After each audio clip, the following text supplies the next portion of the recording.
Hi you guys, it's Corbin, and I figured I'd tell you about what happened with me today, because this has been the most frustrating day out of the entire weekend.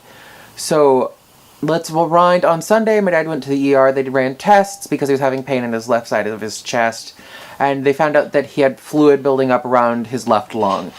So, they sent him home saying, okay, call the radiologist in the morning, schedule an appointment for that on Monday today, and make sure he gets in to see him.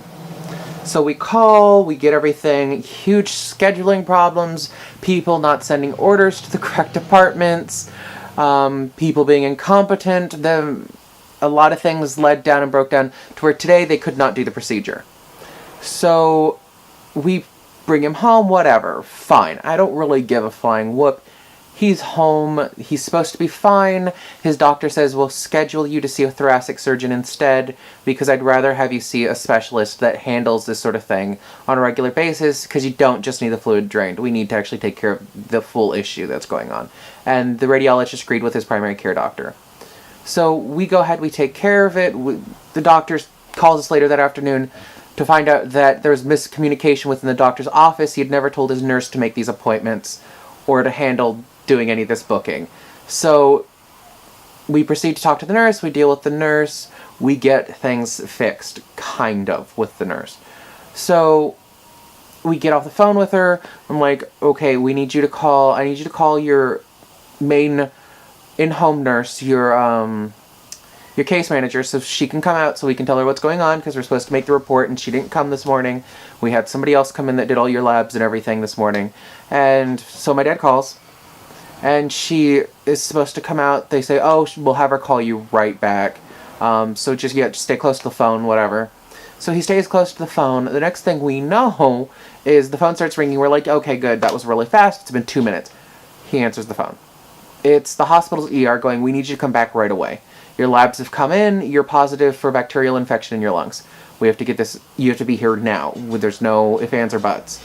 My dad says, hold on, let me call my doctor, primary care, because I want to see exactly what he wants to do, because he wants me to see a thoracic surgeon to get the whole issue taken care of, not just one little part of it. So he calls his doctor. His doctor says no, just to go in. They'll keep you in the hospital for 2 days, because that's what they have to do for minimum to observe you with the medication on you, and then they'll send you home with the medication that be administered for 3 weeks. It's not a big deal. And so, fine. We call the ER back, we go, hey, this is what the doctor said, this is fine, we'll bring him in, but we don't want him waiting in the ER. We have spent many hours just sitting in the ER, waiting to be seen, when we've had him bleeding, we've had him gushing blood, we've had him vomiting all over the ER. We're not going to bring him in if you guys are super busy. We will come in when it's slow, so he's admitted right away, so we don't have to worry about the 15-20 minute, oh, it's nice to see you, I'm sorry you're in pain, go take a seat now attitude. So the nurse says, okay, great, fine, I'll call you the second little slower, and we'll admit you second you walk in. No problem, not even a question, don't worry about it. We're like, yay, cool, finally. The nurse calls us maybe 3-4 minutes later. We'll say, okay, we live 4 blocks away, it'll probably be tops 5 minutes if we have to take our time. We get there in about 5 minutes. My brother goes in, he gets the wheelchair, whatever, or tries to get the wheelchair. 10 minutes go by with us just sitting in the loading, unloading bay for patients without a wheelchair.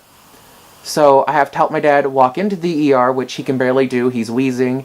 He's wanting to cry out in pain because it really hurts. His lung is in a lot of pain. And since the pain's right along his chest, he's not sure if it's his heart or if it's lung. So we continue on and we wait. I call the nurse. I talk to the nurse, and me and the nurse have a very colorful conversation where I explain exactly what was talked about and how this is what we were trying to avoid. There's other hospitals in the area, and I'm prepared to drive to the other ones, and they'll take him right away with his doctor just calling and asking them to correct the problem. So the nurse, very pissed with me, comes out. He gives me dirty looks, he chews me out. So, whatever. They take my dad, he's in the ER being admitted right now, getting ready to be put into the hospital itself. Fine, whatever. What blows my mind is the audacity of the people in that hospital to think that the patients don't know what they're there for, that they are wasting the hospital's time, because that's 90% of the attitude you get, is they treat you like you're just there to be there for fun. Which, I'm sorry, no. It started earlier today with the attitude of the nurse for radiology, where she was like, are you sure a doctor wants you to get this done and it's not just you? Nobody elects for that kind of pain to happen. Nobody wants to risk a needle going into their lung. Nobody wants to risk having massive infection stop and happen because of this. So, no. So right now I'm at a really bitter place with the hospital. But on the bright side, just before I took a nap in the middle of the afternoon, I had some very nice, pleasant gifts show up from the great, powerful little internets.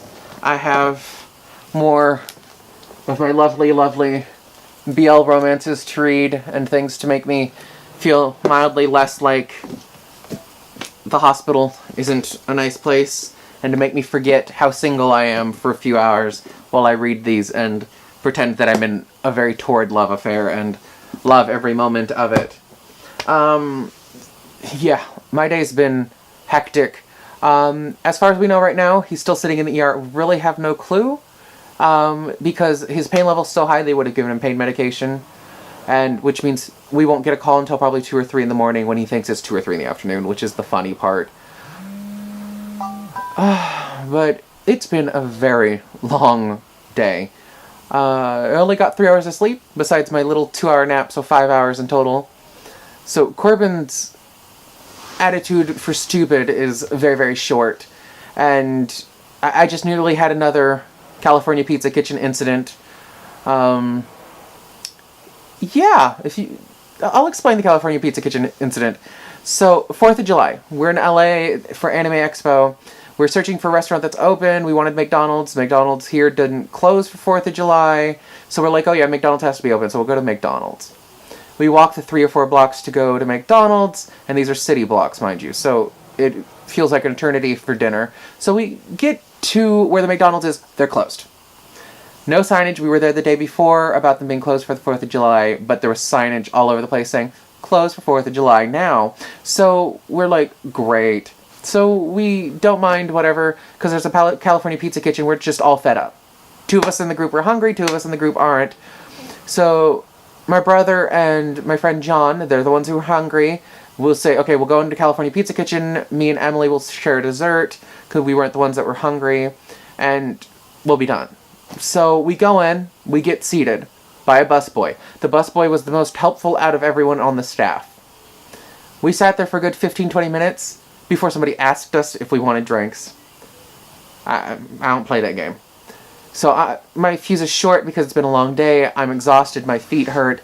The con's not going as planned. It's been a very frustrating day. So we're sitting there. We're like, yay, finally, drinks ordered. 15-20 minutes later, when the drinks haven't come, finally we get a waitress going, you ready to order? I go, we'd like our drinks, and I'd like to see the manager now, please. Manager comes over. I let the manager know that I don't care if you thought you were going to be closed at 10 this morning.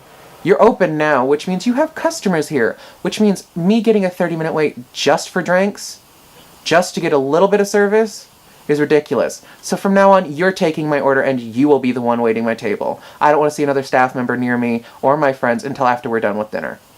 The man was very shocked, and of course he did it.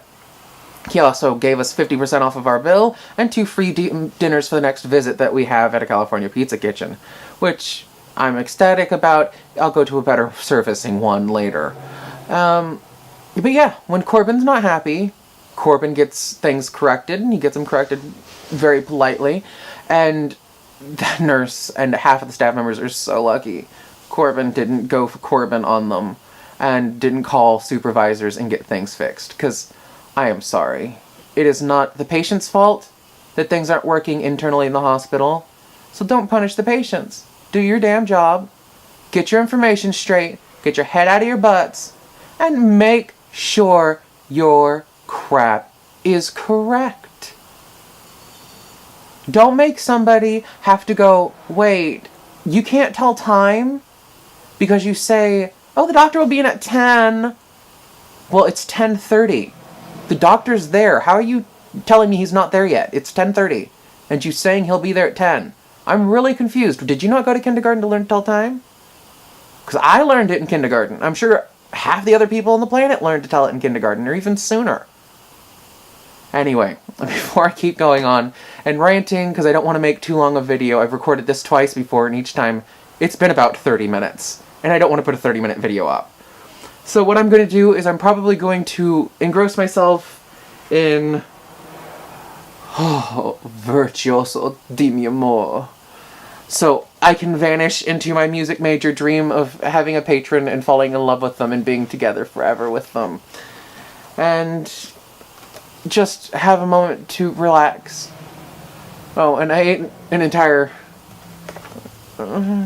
half a pound of ice cream by myself after I got home from dropping my dad off at the hospital. It was amazing. It was really good ice cream. It made my stomach feel better. Still not happy.